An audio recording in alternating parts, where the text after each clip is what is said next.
Hello viewers, আসসালামু আলাইকুম। আজকে আপনাদের সামনে একটা নতুন ভিডিও নিয়ে হাজির হলাম। সেটা হচ্ছে আমি ঘরের জন্য একটা জিনিস কিনেছি, আর দেখে নিশ্চয়ই বুঝতে পারতেছেন জিনিসটা কি। জি, এটা হচ্ছে ডাইনিং টেবিল। আর আপনাদের হয়তো মনে আছে, আমি একটা মাটির ব্যাংকে ভেঙে গেছিলাম আর বলেছিলাম এটা টাকা দিয়ে একটা শখের জিনিস কিনবো। যে এটাই হচ্ছে আমার শখের জিনিস। অনেকে হয়তো ভাবতে পারেন এটা আবার কি শখের জিনিস হলো, কিন্তু আমার কাছে এটা অনেক শখের। কেননা গত 1 বছর ধরে আমি এই ডাইনিং টেবিলটা কেনার জন্য অন্য কোনো টেবিল কিনিনি।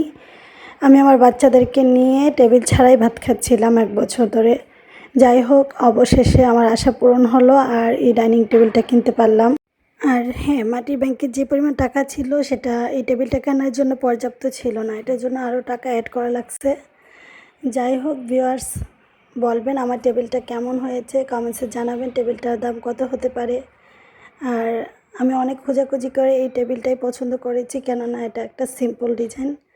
আমার কাছে সিম্পল ডিজাইনের টেবিলই অনেক ভালো লাগে।